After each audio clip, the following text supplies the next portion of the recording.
हाथ खुलना चाहिए और दोनों हाथ खोल के मीठी मीठी ताली के साथ एक साथ मिलके गुनगुनावल।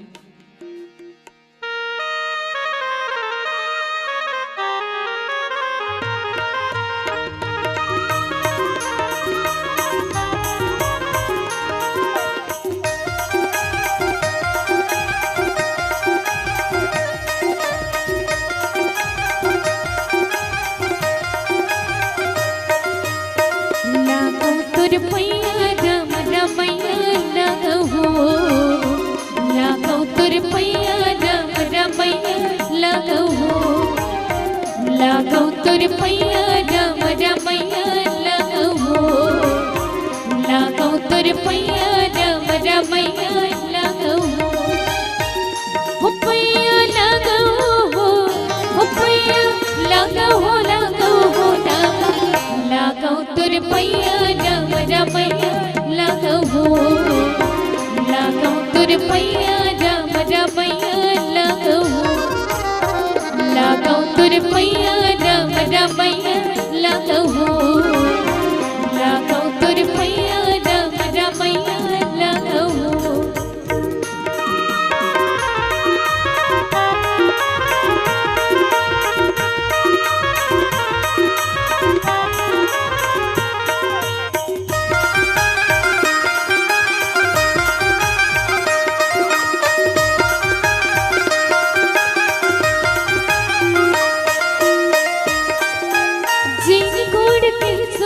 करके धरती उतरे गंगा हो,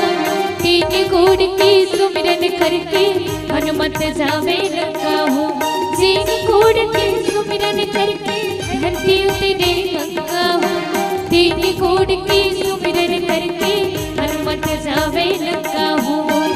हो पैया लगो हो पैया लगो हो लागो तुर पैया राम रमैया लगो, लागो तुर पैया राम रमैया लगो, लागो तुर पैया राम रमैया लगो, लागो तुर पैया राम रमैया लगो।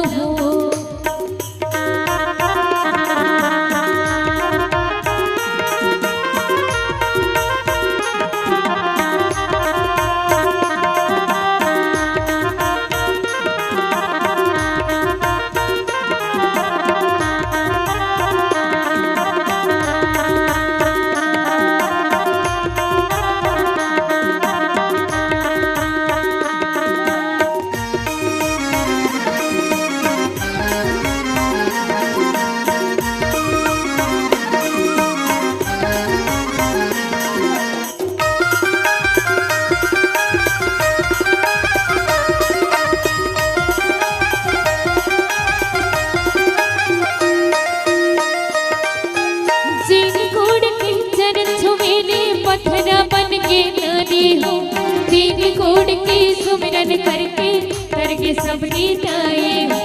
तीन गोड़ के चरण छुए पत्थरा बन के नारी हो,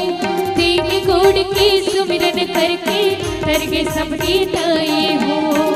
हो पैया लगो हो पैया लगो हो लागो तुर पैया राम रमैया लगो, लागो तुर पैया राम रमैया लगो, लागो तुर पैया राम रमैया लगो,